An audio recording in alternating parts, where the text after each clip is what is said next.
Malo, o kata ko me ai pagilal.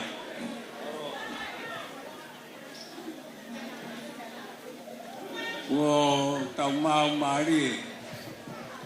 Yang tahu tu apa kapita itu tu mas. Yang kata pun dia sias pakola tu pola yo tiri mau weki. Kata bat ngai sia ngai vai ngau tak ukoi mu tu mau. Malwaya atau penua, bagi festival di Falau Malay Pure wahai penua ning sawer. Falau Malay Pure Katoria mutau kau hingga ho. Malway matua festival wahai penua. Malway ngai wahai ngawe o falah ya o tua longai festival kokir kari. Maulawa tu tandai festival pure.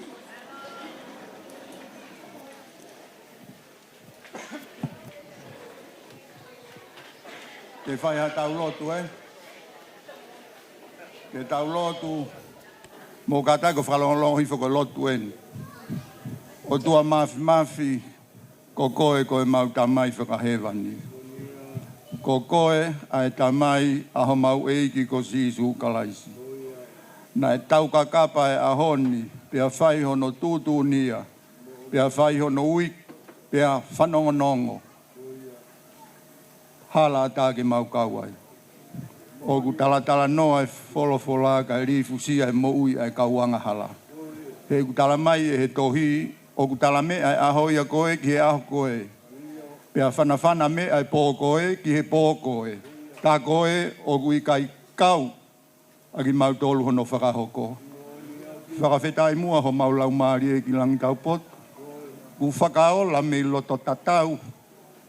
Pea whai o pehe kua tonu halotu, nai o atu ke tai hamaina. Mōre ia ki he mama o, mōni pea e wholofola, whai anga hala me hene hopo ki he tō ai la a.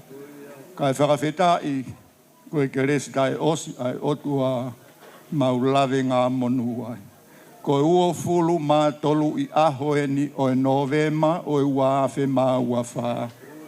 O ku tangi ho mauloto he mau manatu ki he novema e tahawalu. Nei kai iaha kātoanga peheni ia. Koe mea bena e whanongo ko inua loi fofonga mo e si whatawhata. Whakawhetai ko ki mau tolu eni ku mau mee. Whakai kuna e aho tātu o taha o e wahe whanua. Pea ku tāu atu e fua e longu tuhu. Ki mau tolu koen o kei mā ui i he ofa. Mau lawe ngā monua. Ko alo e aho o tāu he alu o taimi. Whangai lupe la a ke alu hono alu ngā. Ka ko hai koa tene vete ofa aho o a whio.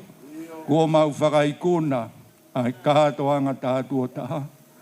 Nā mau lotu nei ai e mau whakaamu. Mo e matai whika, mo hono whakamanatu. O ta whango fulu mā nima. O e whakotu ai siasi o tonga i he whanua koeni. Pea nei ai e mau matai whika ia ki mau tolu. Whakaoho ware pē ko awe ki mau tolu ia ki he tūnga. Nā i kai whaiha misi ki ai. Whakawhetai pē whakiwi alang. Ko hai ki mau tolu, o talamai e wholofola. Mou whea aho pē mo ia ki he aho e ngataanga.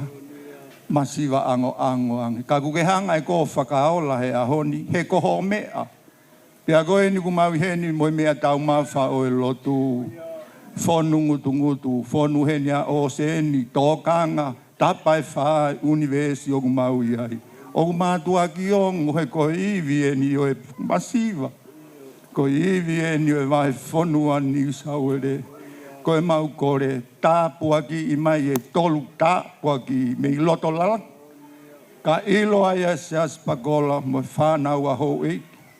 Mau ai a kātoa. Kai uma ai kau sea, ai kau eiki waka ai aho koni holoaki. Pea mau mama eiki mau tolu ai kainanga e whanua.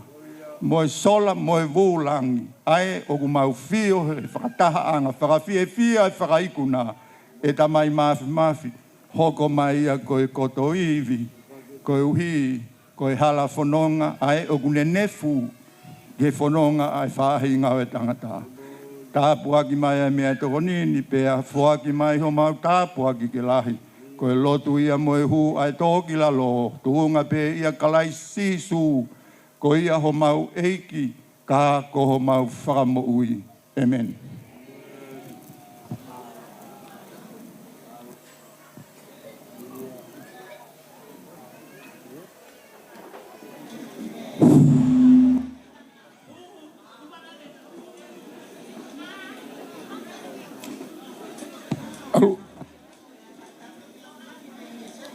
Ko rea tupe ko hui ko si kau ahi.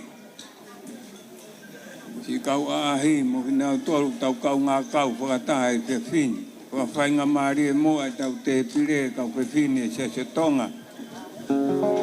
Nau viai ha kau ahi nau kei mea mihi e tawhaki koe.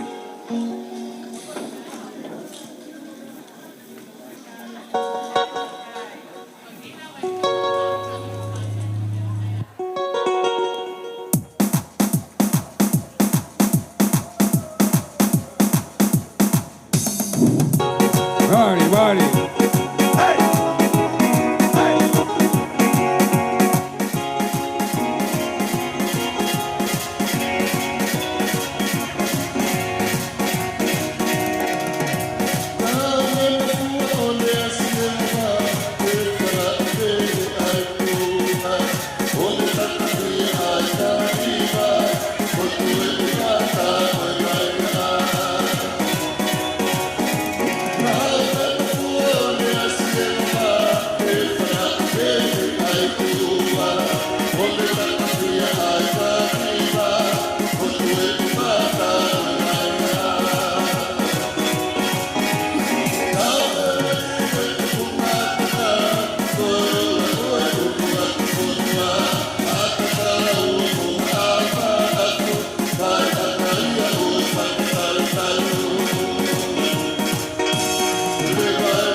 atu kamasisa pakolot paulahi o tiri mo ik.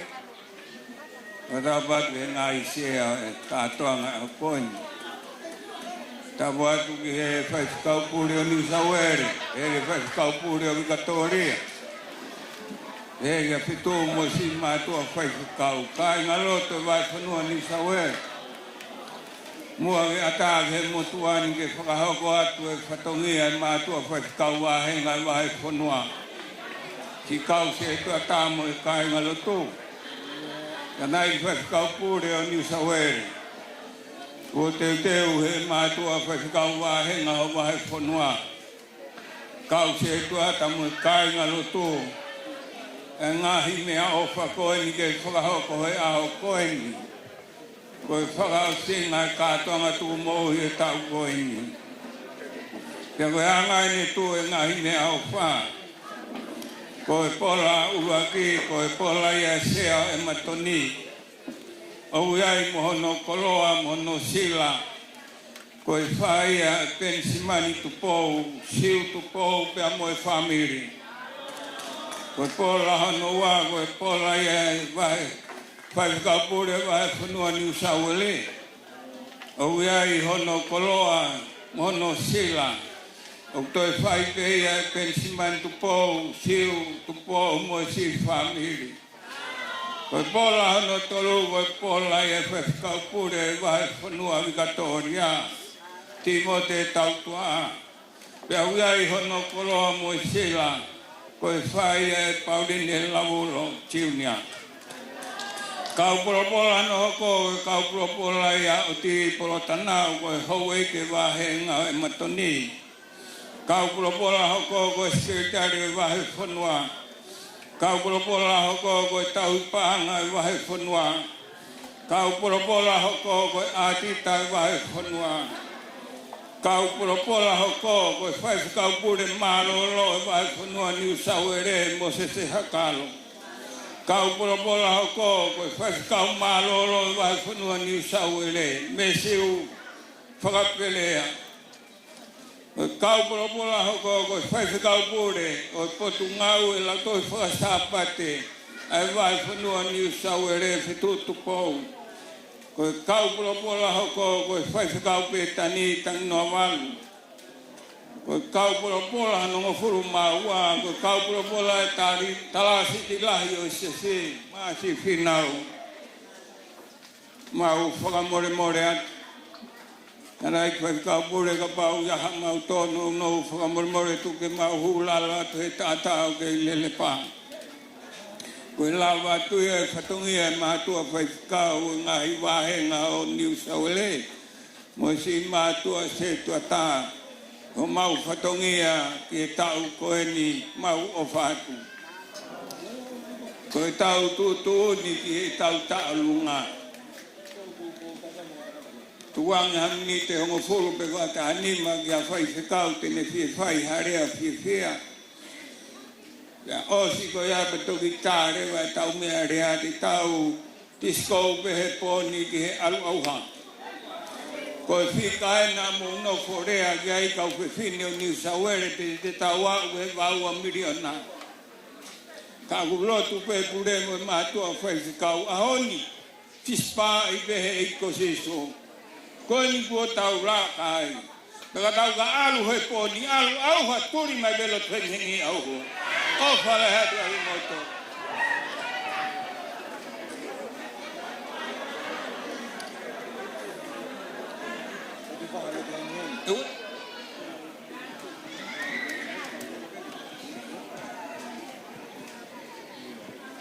Iyo, whakamanatu atu pe koe pola koe ni. Ie ve Stacy o kei ata. Whakahoko mai kau se tu ata o kei ata. Ki mō tolu, mō ahi mai ki he api ko kirikari. Mō mea hake. Mō mea hake nā mō mea ko mō api pia mō o lau i au ka ulawa peu whatongi a ko e pola ilo ata pe. Maro pito ko e tau tutu nera ko mea ki ai whatkau wahenga senta. I kore whakamore to ai pe tau te pili ilo. Mamore. Tau hia kono moro malu. Ai anai whai o whakarea e atu are nai. ki mua pia mea mai e pure, tau heare molu malu e tau te pile ilo. E lotu kamata, lotu whakaosi, pe toki pete ki heo mou o wha. Koe katoa e katoa la misinare e tau ni.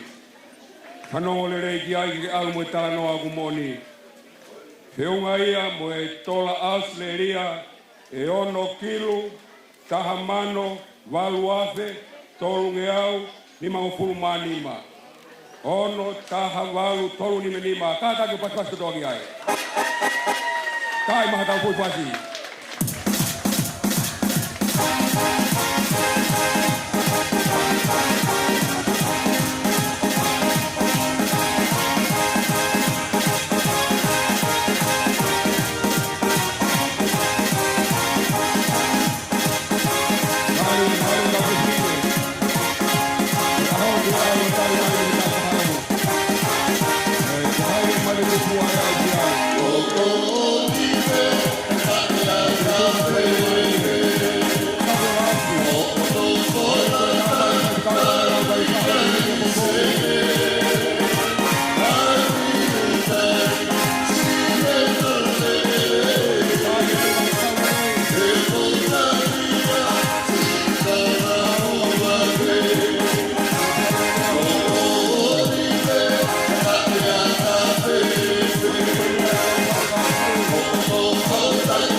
Kore atu peke tau pātingi, tau maa kotoa pia ki mautolu mausola mai ki apini, whakamore more.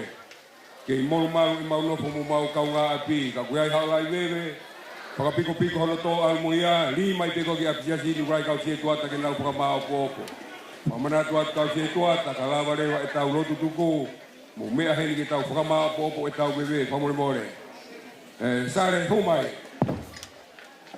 Ukore ke u whakatulo. Olope ai no ai ka ma sa pakola tupo rai. Mua wa ka vai fonua sa New South Wales sa tonga. Ato ki kilikari ko ka falo ai fonga ba ka sa tonga pe mo api ko kilikari. Tanda I fa ka pure vai fonua New South Wales. Kita ada kau puri au vai fono Victoria. Siga whakapae. Kai ngā ngosila. Ai sola bea moe vu. Haha o bea lo nuku i he maluaki. O ngā luea u whalanaki a piko kirikari. Piko ke haa koe whai ngā maari e. He kua ulaka mo whakatulo he hao hao ngai. O hau e kisia. Ata ke whai whakaholo ilo.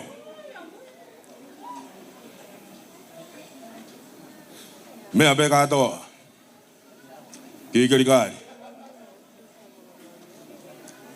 Hiku leo fola mo i ka koe kolo hamai o e ngahi aho. I tau whakawhitai ki a sihova ko tau o tua. E ku tai whaalau ai ne whaki. O kui ai ha ongo maari e o kuongo.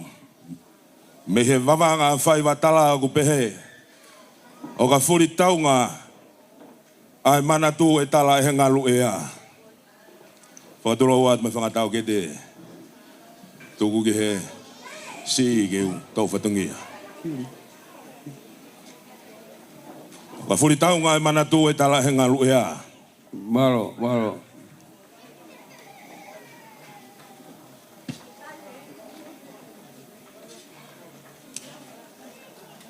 Ahona e fotu pia tō matamatangi.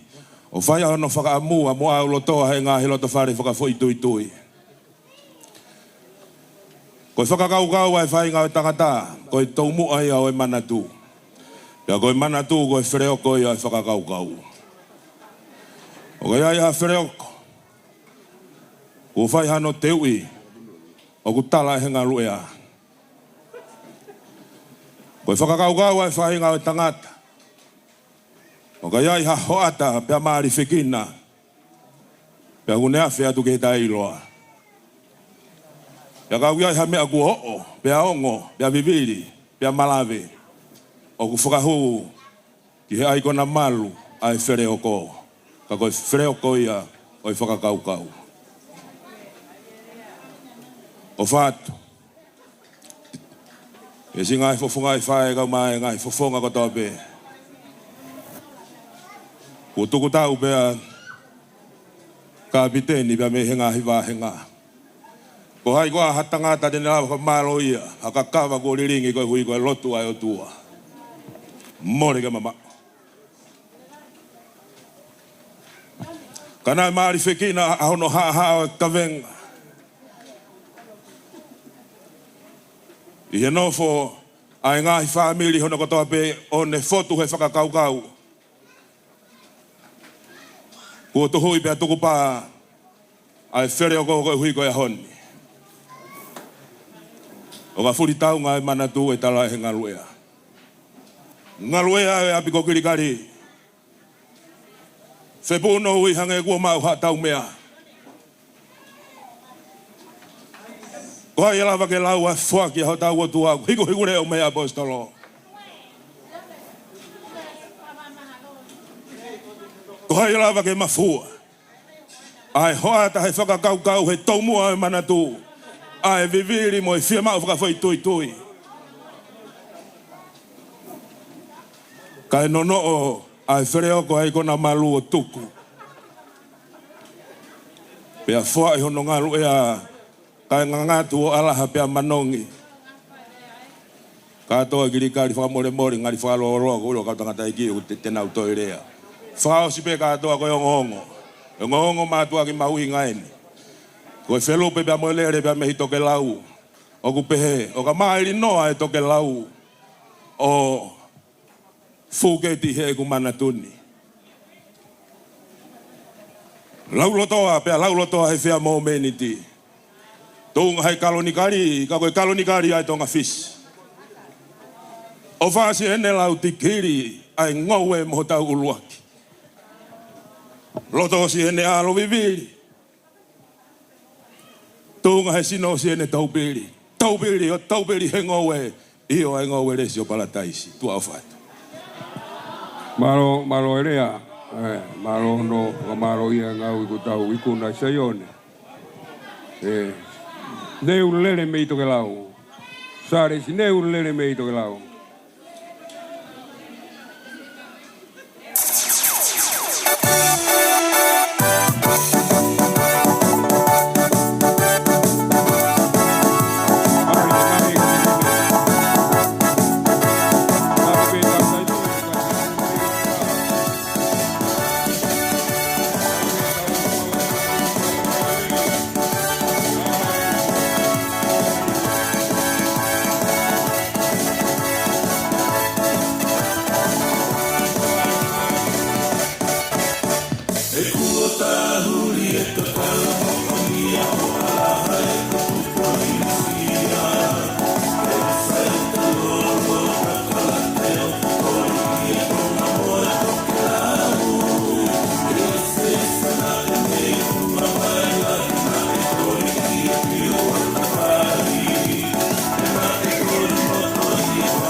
malo kau pipine. Pito, more pe.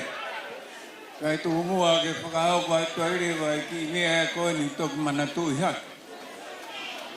Ko kore atu pe ke kau se tuata mo whamamore. Toi mandu ihak e koe ki motua hatau tokoa whai whikau evangelio me i tonga tapu. E wholau e motua e tōna kāu koe ni whakahau ko mai ka te au ka koe pore. Nā lawa tuku maha ki taki wangea wa motoru he tau pāngai wai whanua. Kai ku toke whakakakato e au mo i tarasi te haki koe ni e motua ke si whoki moia ki tonga eki. Whamore atu he manatu hake kore atu e taimu to tonu. Ka koe whamanatu atu pe ka lawa mutaki wange au alu ki motoru ka whakamaa e ahu tau fu pare. Mari. Sai peia. Ka mou ki nofo mai ki tau fuoroa mo maha ku ki koi kau se tuat. Mari. Koe tau ko mou hola wang. Tau nofo tau toru he pōni pe te tau toru lotu hengi pe i kai. Tau se hia ki tau toru he ko tau au ke whika nai whai kia whakamu. Aloha pito ho mou tarango fua kau se tuat. Mari. Ai. Hui.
Malo mawlawata na ikakapuri.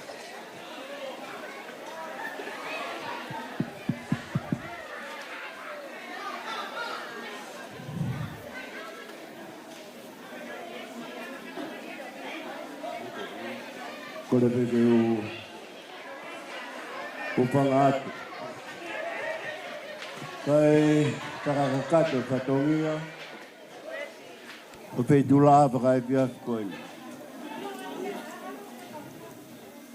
Kai malawa ia e tangata ke whakamā opo. Malo.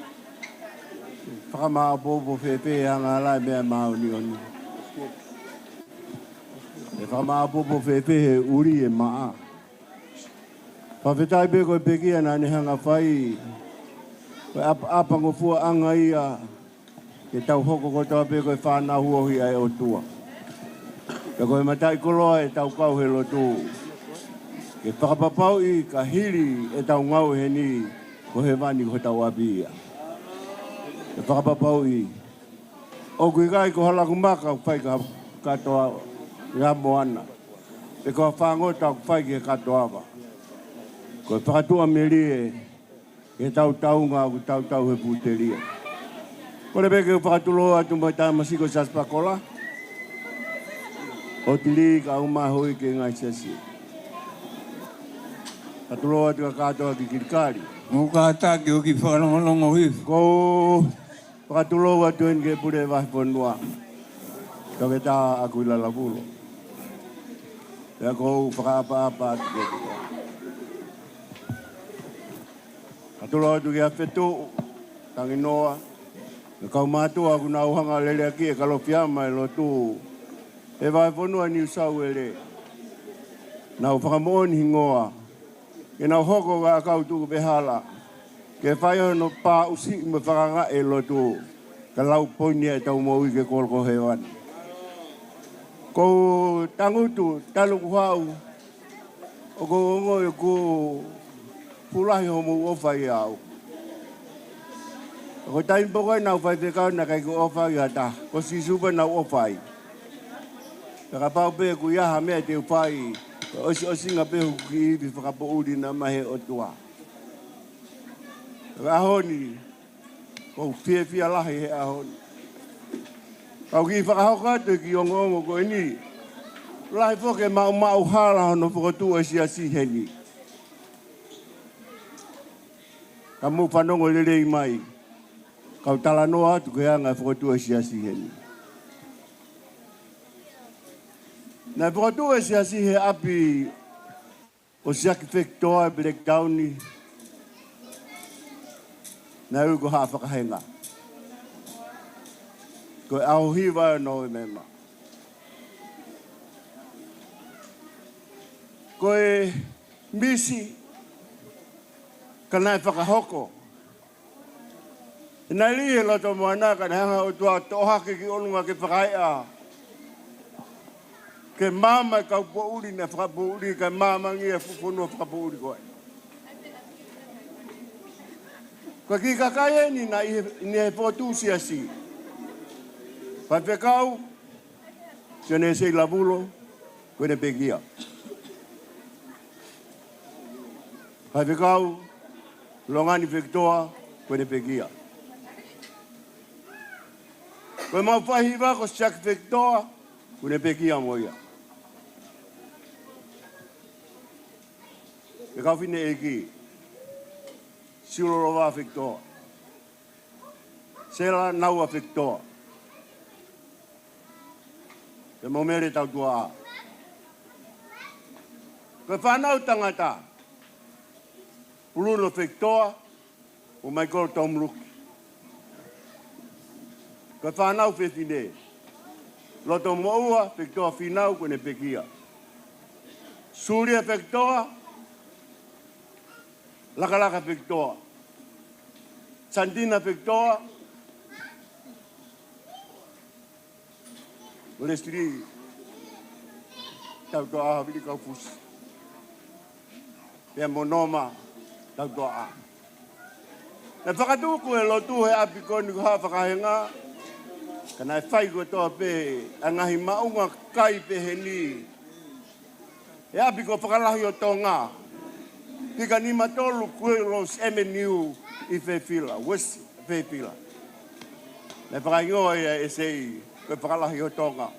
He taimi koe, nei whakatua e tiasi. Wike pētaha e maulote hapu siaki. Ku mauhiki mai leo wa, sapate peho nuo ko ia. O lotu, whaloto siasi inlani loto breakdown. Aina ku holoki kai ai pu. Langa fo ouai. Koe taimi e nei whakaau au pito siasi. He nai nofo mamao. Ka ke whai, whenga e tangata eki ke kumi kakai, ke whai a ke lotu. Ke mawiki ki whewhila, neka ke te whaha lotu e breakdown. Ko mawiki ki whewhila, ke humea masivesi. Humea se ne toa i stapate ua, mawiki mai ki whewhila, humea masivesi. Me kai ngalotu koia. Te koe mau whakakau ia. Te mau hiki pe he tau koe ia. Ke mau alu ki Croydon Park. Mea pango, koe maat koe ia koe sapa te tama ia na eki whae maulo tū. Nai tō tau ai, asio le ese i lapulo. Tama ese ne tō ka te au, waha me whai ki tang. Tau whai tau lo tū koe mea nina ne mau i ake whae laulo. Koe ki maunga ke resi koe ia. Kainga. Nange ko ta e tau i gari ake whakasipi.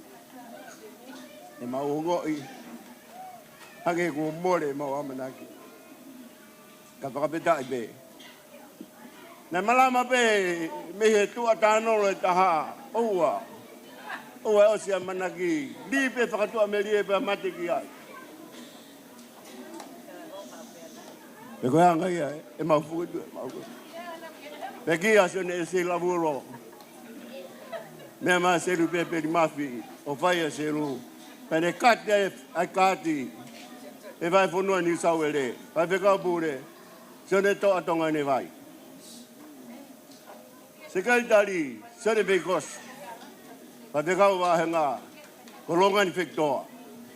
Peka tau pa ngā. Koe mutua koe no kure atu. Ko whapita i peke o tua. Ko hui ke tau wa ume ke aho koe ni. Na kai ko mea na whaingo pua no matu uake siasi. Kana e whiunga pe me aho koe ia. E kamata he ki whaamiri pe tolu. Laiange kakai ko huanga au, o kai ke huanga ilo he kakai ko ilo. Koe ni ko mowete alu ki Brisbane, alu ki Merifuane. Ukapa toi ni ki Pef. Pakawheta i be koe o whai e o tua. Koe ne whakamone mōre atu, koe anga ia e tau ki ngā ue ne tu heni. Pea kou whakamone mōre atu, tai o tiri. Pe mua ke urea pe he kou ulu tua e ku maa whana. Ka koe lohe pe kaha meo kei whamo uia wahe o tua, koe kōpi pe kai o whai. Mahalo pe nau kai pe hau ki aunga. E whai pa wao mai. E aho koe ni kou kau mo ki tau tolu he tau whāngu pulumani ma siasi. Ke tau ni manoa siasi. Kou tau fitu ni mai e pa kou tau malolo. Malo. E tau pamanato e tau ni makafulu e siasi. Tene la. I'll be back. O te motua tamaki moto. Ko papu e kau whoki mea ke tau misinare mo au he tau ni manoa. Ko mea e tau lotu ki ai, te utari lotu ai o tua. Pamaro atu, kainga. Pamaro atu e fu ofa lahi ko mou whai. Whai lotu. Ko mai a whai tua heni. Ko hange hakakai mau hanau mea. Ko kakawa ko li aki, ka ko whakama bo he tau tamai whakangi. Ke maari e, ke tau ngoi nei lawe mai. Pa kui fwoi pe tau more tau koe tau he lotu. Ko tau ngoi o kukau mai ma tau tolu. Pamana tua te peo kore mai tangata ik pai pe kau pure. E matoni mo whewhila, ko nei lawa ai lotua bongbongi, pai ho mo talasik. Mahalu ka ke toi aha me te toa, ke whai peha tau lotu. E o tua mafi. Ia. O ku tāpuha. Pea ku ke tāpuha. Ia. O ku tae mahaku rea. Ia. Ka ku motu atu ho ofa. E maholo taurua he aho koe ni mono matai koloa. Ne pai hono anawa i mamani ka koe potu e ikai. Ka mau holo taula whakamooni atu. Koe tuu ta whaaki ho tokoni. Kana ikai e apiona o tua kua toka e whungawaka i o siasi. Pāpetai bene whai be mau ngā ue. Kana ke toka pe i waka i o tua. Whaingofua e mauhanga whawhangu koe. ke tu o fai mea ola pe ke fai wa ola. Ka mata mea tau whiwa e kau wai wai. O ku mau whakamooni atu. O ku kai aha mawiwi. Mea ku mau lawa. Ka kau malohi whakatokonia pe ki mau tō.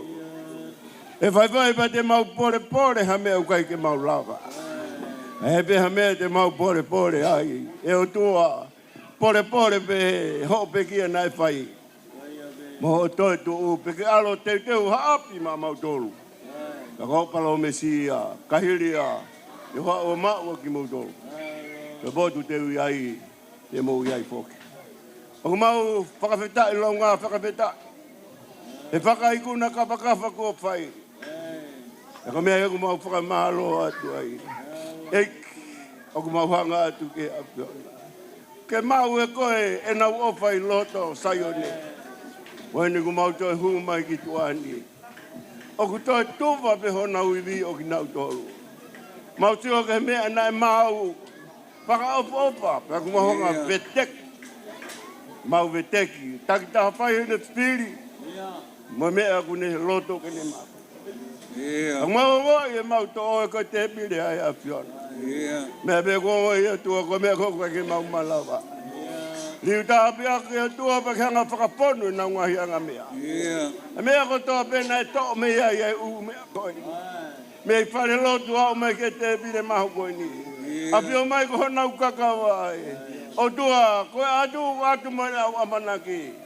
Koe nau amanaki ke he nau tamai. Liu tā pua ki pe hanga whakakakato. Tamai, whakamore ala. O nao pea popunga ko lai mahuru e vai. Alofa mai whatatau ke lai o ngai alofa ngupua. Malo opito ko mau whakaikuna a koe ni. Malo ku lau maari le masisas pakola. Kunga ni matai ko loa ku lau maari petai ni ko otini. Malo pea katoa ki kirikari. Eki, oku malu pe ngowe tapu e Fiona. Malo whakalau maari le pe pure vai ponba. A pio mai ko tamai o eki. O mi ke te hasina mo lele. Lima e pulpulu tapu ha lolo ala mai te. Takai peke whakapuru aki e mooni ho ofa. Ine mau ha mo lele koe whatongi e siasi me ka hauna. Kai whangare o toa e pure o pehi anga whakalau maari e. Tangi noa e na maa kasi kau pai pe kau bou. O ku mau tangi pe mau te kaki atu ki a te koe. Ko kai ngā e, o ku mau roa a pehe api ko kirikari. Koe mau hu mai me he whare māma ko whanongo lerei. O tupaki e ongongo lerei e a Fiona. Tamai o mau hanga atu he a Fiona ko lawa toho mau inas. Toho ia he mea e auha. Mea pe o mau hanga atu, o miha mālohi ma mau tolu. Kake liu tāpua ki mua ki nau tolu nai whai e ongo sia. A whanga mau tolu e maa mo ui pake whakainu ki mau tolu me vei ola. E maua e pia kalaisi pe ko aro. Ka ko mau whaka mo ui. Amen. Ngalo. Iyo. Mo tolu te i paa mo mea te poni mo mea hane te pire koe a matoni te. Mau mea te poni ai.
to the Massimo crew for real.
poro, yo no la tengo, no sé. Metemos una boca hasta más coro, si no lo van a ganar, toa.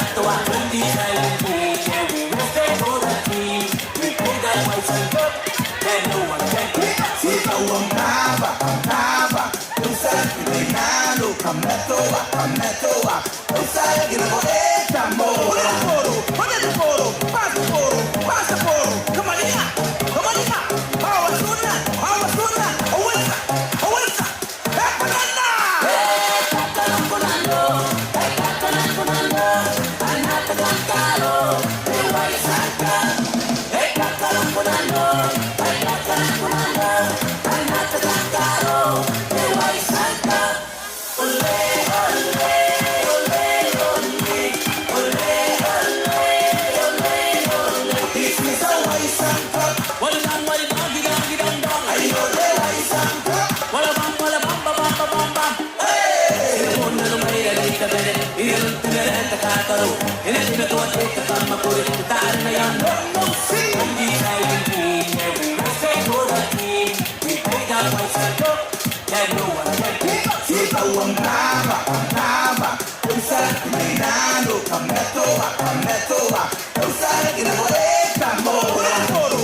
Si ay tonga he mataele o elani kai tuia ne a hoto sisi fungani na e toriaki ne apiko utuone halatuku tonga e taulanga salote.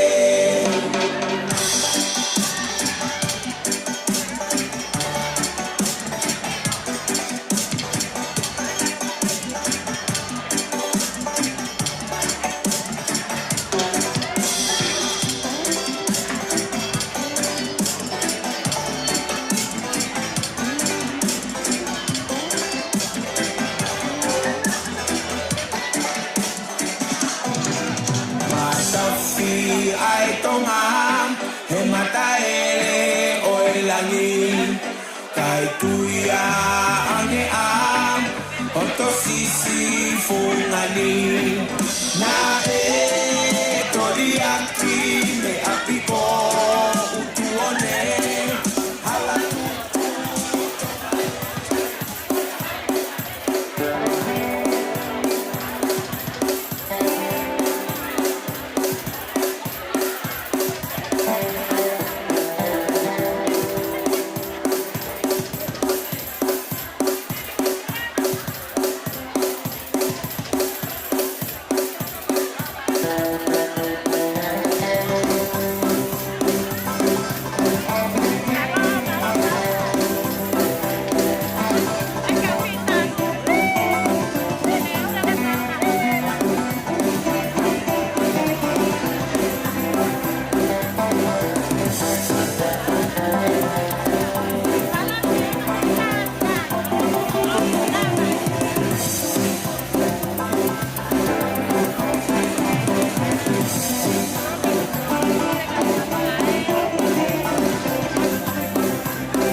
One shot, two shot, three shot, four. After 9 minutes, she come back to more. She take off the shoes and on the dance floor. Then she start to broke out like a sword. Then she approach me just like a cure. Then know that she like me tonight, me a score. She sexy, she beautiful and she pure. Tell her you me a do so wind up from